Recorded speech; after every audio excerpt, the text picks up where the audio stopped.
A desperate knock shatters the dawn, pulling Jonah Reed, a haunted rancher, from his solitary existence on the windswept prairies of 1878.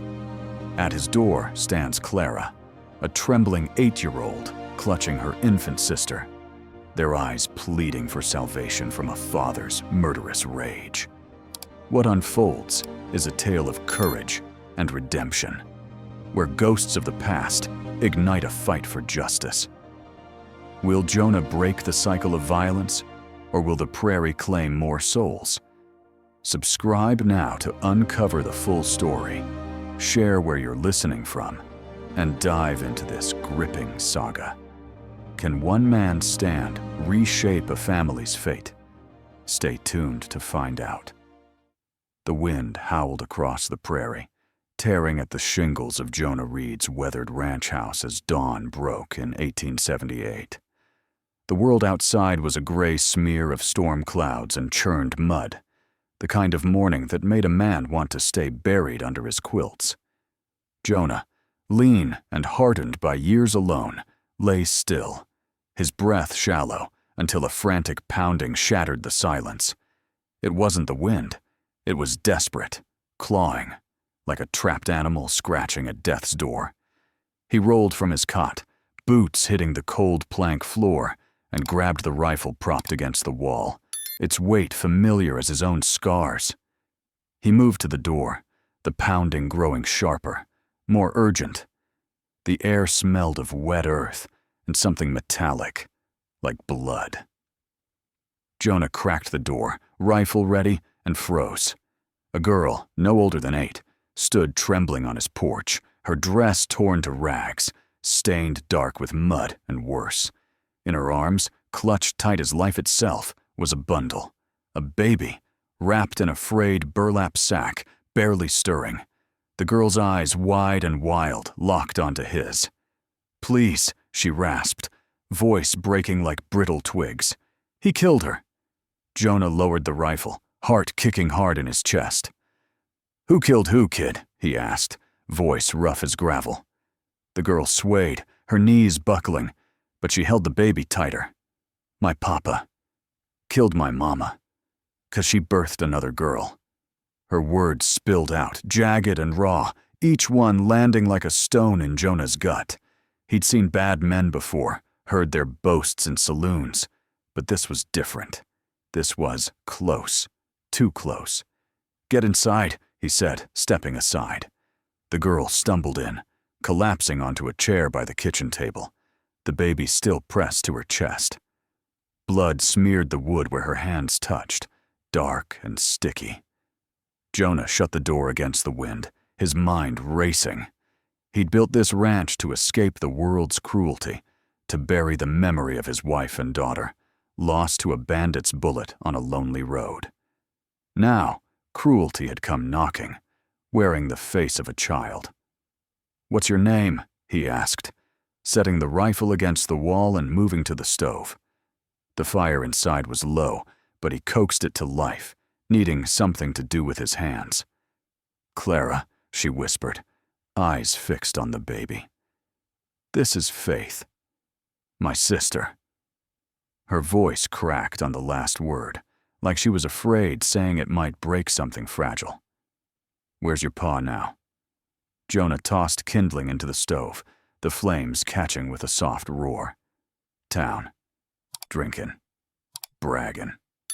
Clara's voice dropped low, like she was spitting poison.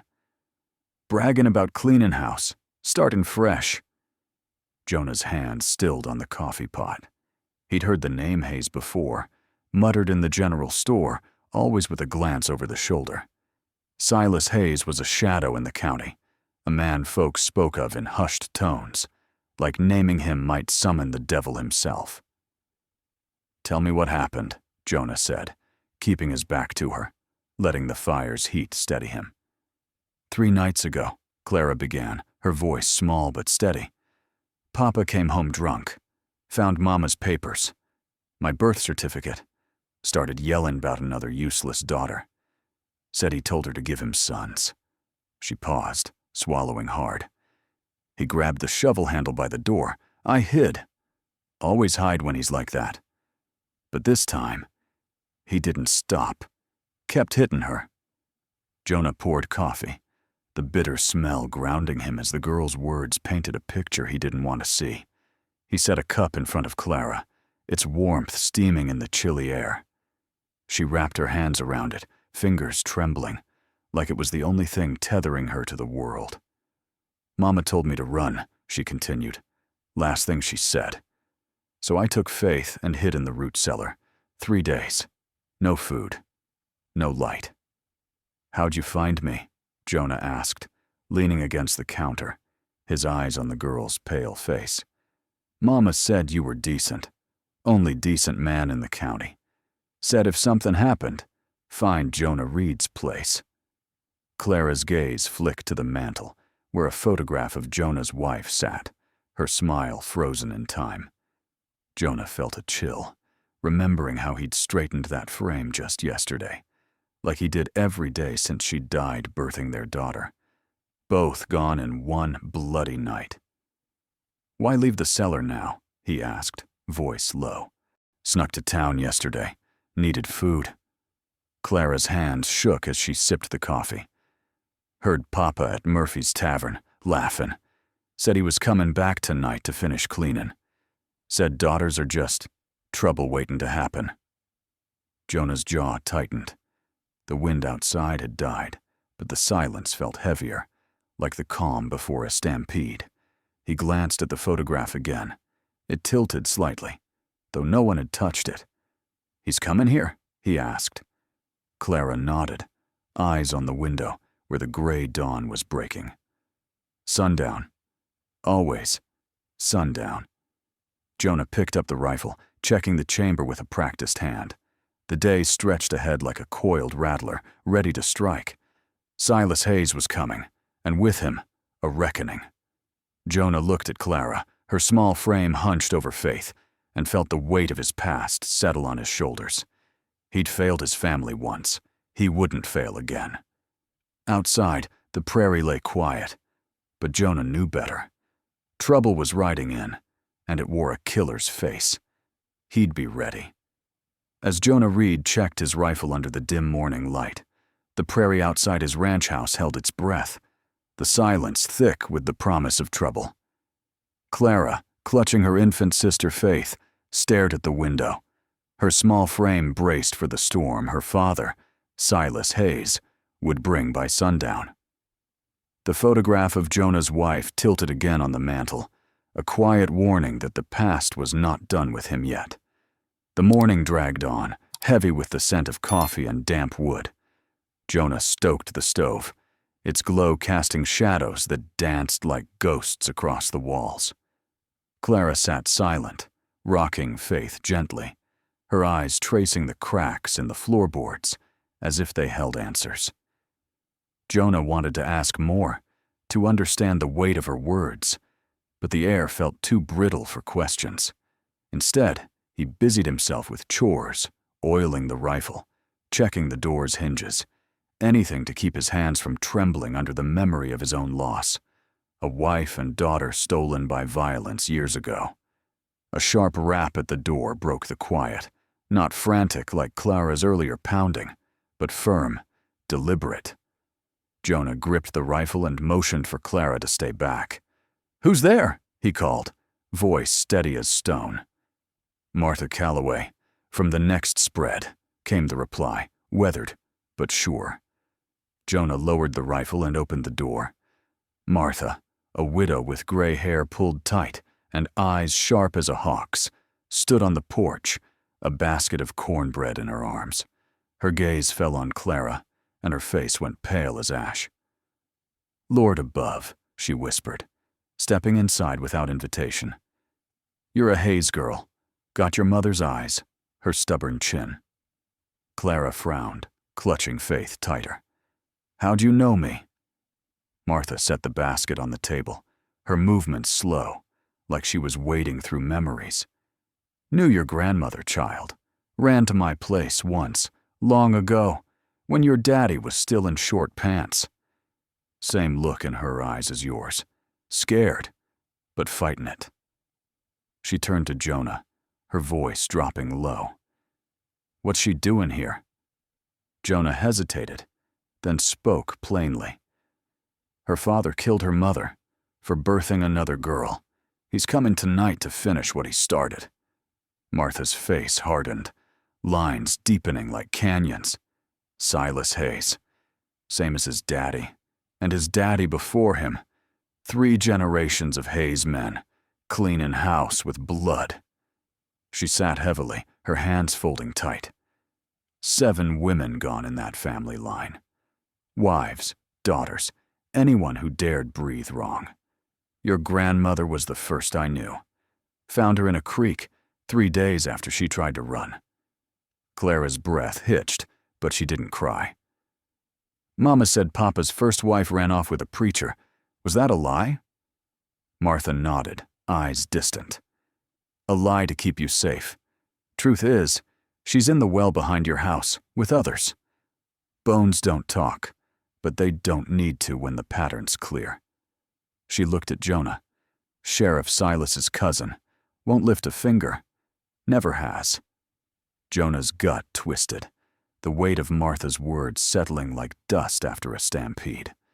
He'd heard whispers in town, tales of women vanishing, but he'd kept his head down, too buried in his own grief to care. Now, with Clara and Faith under his roof, the past wasn't just knocking, it was kicking the door down. Clara stood, Faith stirring in her arms, and wandered to the kitchen wall, her fingers brushing a loose board near the stove. "This ain't right," she muttered, pressing until the wood gave way with a creak. A hollow space yawned behind it, and Clara reached in, pulling out a bundle of letters tied with twine. "What's this?" she asked, holding them up.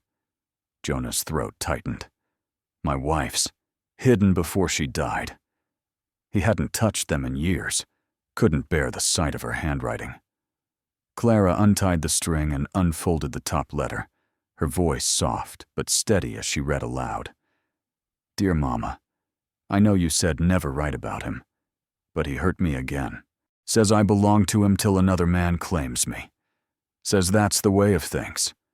Jonah froze, the words slicing through him.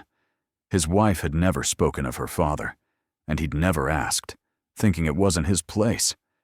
Now, her silence screamed louder than any confession. "Keep readin'," he said, voice rough. Clara turned to another letter. "I dream of runnin', but you said they never stop huntin'. Nowhere's far enough." She looked up, eyes older than her years.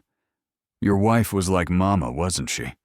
Jonah nodded, the photograph on the mantel staring back, its frame steady now, as if waiting for him to act. "She was," he said, "and I didn't save her." Martha leaned forward, her voice cutting through the tension.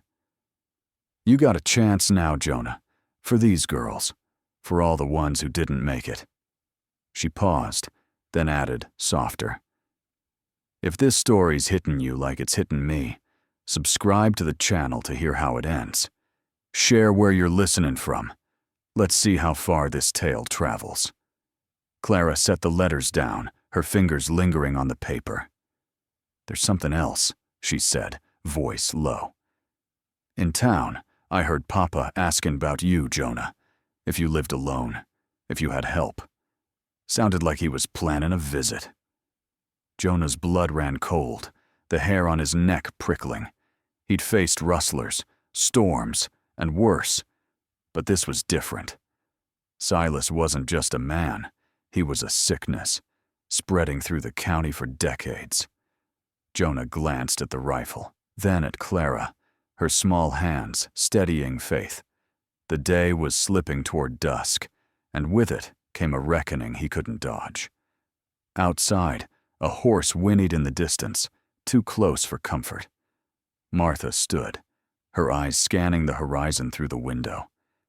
"He won't come alone," she said, voice like iron. "Never does for something like this." Jonah nodded, his hand tightening on the rifle. The past had clawed its way into his home, and now it demanded a fight. The distant whinny of a horse hung in the air, a warning stitched into the prairie's lengthening shadows. Jonah Reed stood by the window, his rifle a cold weight in his hands as the day bled into dusk. Clara, clutching Faith, watched him with eyes too old for her 8 years, while Martha's words about the Hayes family's bloody legacy echoed like a curse. The ranch house, once a refuge, now felt like a trap braced for Silas Hayes' arrival. The afternoon had crawled by, thick with tension. Jonah had sent Clara to the loft with Faith, telling her to stay low, while he and Martha fortified the house. Boards nailed over the back windows creaked under the wind's prodding, and the front door's lock, rusted from disuse, was oiled to hold fast.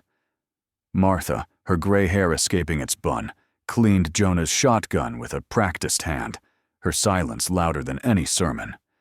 The photograph of Jonah's wife sat steady on the mantel, its gaze urging him to stand where he'd once failed. A shadow flickered across the yard, too quick to be a cloud. Jonah's grip tightened on the rifle. "Someone's scoutin'," he muttered, peering through the window's dusty glass. A lone rider, hat low, lingered at the edge of the property, his horse pawing the dirt. Jonah stepped onto the porch, rifle raised, and fired a shot into the air. The crack split the quiet, and the rider spurred his horse, vanishing into the haze. "Silas is testing us," Jonah said, stepping back inside. Martha nodded, her shotgun resting across her lap. "He'll come with more. Always does." Clara crept down from the loft, Faith asleep in her arms, her small face set with a stubbornness that cut Jonah to the bone. "I ain't hiding when he comes," she said, voice low but firm. "Mama told me to stand tall, no matter what." Jonah wanted to argue, to send her back to safety, but the fire in her eyes stopped him. He remembered his wife's letters, her dreams of running crushed by men like Silas. "Stay close," he said instead, handing her a knife from the kitchen drawer. "Just in case." The sun sank, painting the sky a bruised red, like blood seeping through a bandage. Hoofbeats rumbled in the distance, steady and growing louder, a drum roll of trouble. Jonah took a position by the front window, Martha at his side, her shotgun ready. Clara stood near the door, Faith cradled tight, her knife hidden in her sleeve. The air grew heavy, the kind of stillness that comes before a twister tears the world apart. 4 riders emerged from the dusk, silhouettes sharp against the crimson sky. Silas Hayes rode in front, his face a mess of scratches, 3 deep lines clawing from eye to jaw. He swayed in the saddle, a bottle glinting in one hand, reins in the other. "Reed!" he bellowed, voice slurred but venomous. "You got my property. Hand 'em over." Jonah stepped onto the porch, rifle leveled at Silas's chest. "Ain't no property here, Hayes. Just people." His voice carried the weight of the prairie, steady as bedrock. Silas laughed, a jagged sound like breaking bottles. Girls belong to their fathers, natural order. God's law. He took a swig, tossing the bottle to the dirt where it shattered. "Clara! Faith! Come to your daddy!" The door creaked behind Jonah, and Clara stepped out, Faith in her arms, her small frame unyielding. "We belong to ourselves," she said, her voice cutting through the dusk like a blade. The words, her mother's last gift, hung in the air, defiant and true. Silas's face twisted, the scratches glowing raw in the fading light. "You ungrateful whelp," he spat, yanking a pistol from his belt. "I'll teach you your place." His men shifted, hands hovering over their own guns, eyes darting between Silas and Jonah. Martha appeared in the doorway, shotgun raised, her hand steady despite her age. "Move, and you're all buzzard food," she said, voice cold as a winter creek. The men froze, their bravado wilting under her glare. Silas's pistol swung toward Clara, his finger curling on the trigger. Jonah's heart stopped, time slowing to a crawl. He saw his wife's face, his daughter's tiny hand, lost to him forever. Not again. His rifle roared, the bullet slamming into Silas's chest. The man spun sideways, toppling from his horse, blood blooming dark on his shirt. His pistol skidded into the dirt, useless. The three riders cursed, hands twitching toward their weapons, but Martha's shotgun barked, kicking up dirt at their feet. "Ride," she said, "or join him." They hesitated, eyes flicking to Silas's crumpled form, then wheeled their horses and fled into the darkening prairie. Clara walked down the steps, Faith still in her arms, and knelt beside her father. His breath rattled, blood frothing at his lips. "No more," she whispered, her voice steady, no tears in her eyes. "No more dying for you." Silas's gaze went blank, his body still, the wind carrying away his final breath. Jonah lowered his rifle, the weight of the moment settling like dust. Martha joined him, her shotgun still ready, her eyes scanning the horizon for stragglers. Clara stood, cradling Faith, her small figure silhouetted against the dying sun. The prairie was quiet again, but it wasn't peace. It was the calm after a storm, fragile and hard-won. The prairie exhaled as Silas Hayes's lifeless eyes stared at the fading sky, his reign of terror buried in the dust at Jonah Reed's feet. Clara, still holding Faith, stood tall against the twilight, her small silhouette a testament to survival. The hoofbeats of Silas's fleeing men faded into the night, leaving the ranch house wrapped in a fragile quiet, like the hush after a rifle's echo. 3 months later, spring of 1878, breathed life into Jonah's ranch, the prairie, blooming with wild flowers that pushed through the scars of winter. The house, once a hollow shell of grief, hummed with purpose. Jonah stood in the yard, hammering a new fence post, the rhythm of his swings steady as a heartbeat. The sun warmed his back, and the air carried the scent of fresh-turned earth, no longer heavy with blood or fear. Clara, now 9, moved among the cattle with a confidence that belied her years, herding them with a stick and a sharp whistle. Faith, strapped to her back in a sling, gurgled softly, her tiny hands reaching for the breeze. Inside, Martha Calloway knelt in the garden, her hands buried in soil as she planted rows of beans and corn. Her gray hair caught the light, and her face, once etched with worry, softened with a quiet determination. The ranch was no longer just Jonah's, it was theirs, a patchwork family forged in the fire of that bloody sunset. The photograph of Jonah's wife stood firm on the mantel, its frame no longer tilting, as if her spirit had found peace in the stand they'd taken. Clara returned from the pasture, her boots caked with mud, and set Faith in a wooden cradle Jonah had carved from an old oak. "She's getting heavy," Clara said, wiping her brow with a grin that held no trace of the fear she'd carried months ago. Jonah nodded, setting down his hammer. "You're getting strong," he said, his voice rough but warm, like a fire on a cold night. Martha rose from the garden, brushing dirt from her hands, and joined them in the kitchen. The table, once stained with Clara's blood-smeared hands, now bore a loaf of fresh cornbread and a jug of milk. "Found something today," Martha said, pulling a small, leather-bound book from her apron. "Was tucked under the floorboards in the barn. Your wife's, I reckon." Jonah took the book, his fingers tracing the worn cover. It was a journal, its pages filled with his wife's neat script.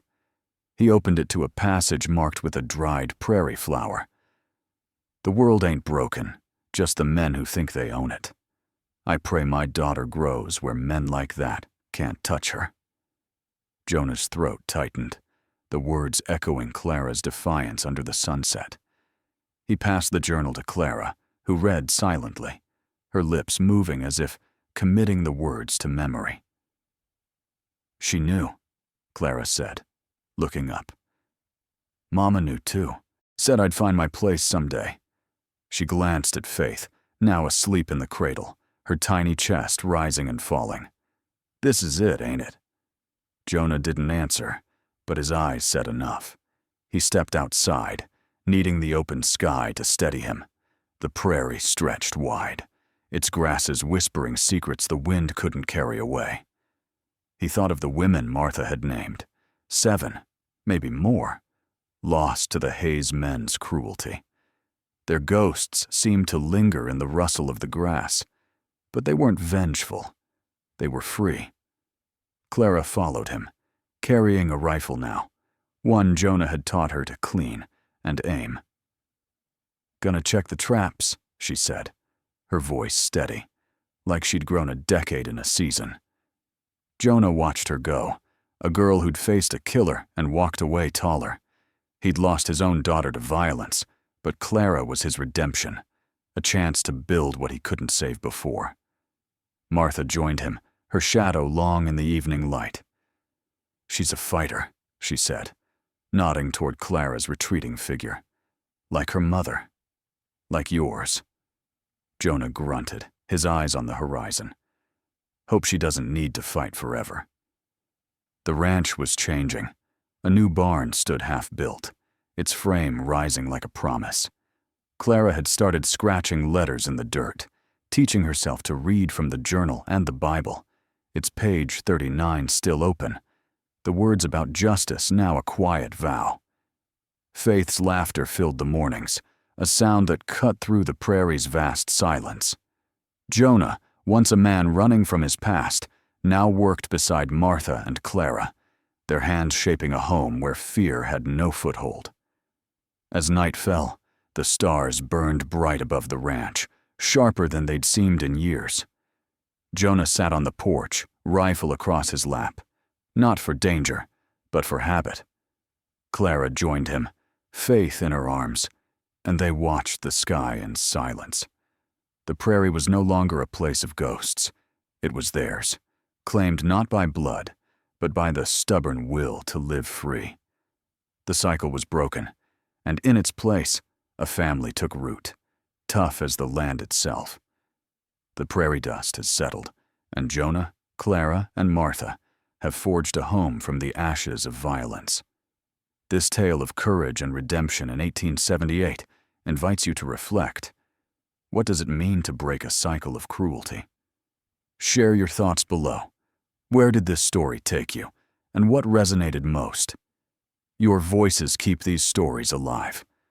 We're grateful for your time and connection to this rugged tale of justice. Until the next sunset, when we'll ride again through the windswept plains, stay curious and keep the fire burning. Join us for more stories that cut through the silence of the West.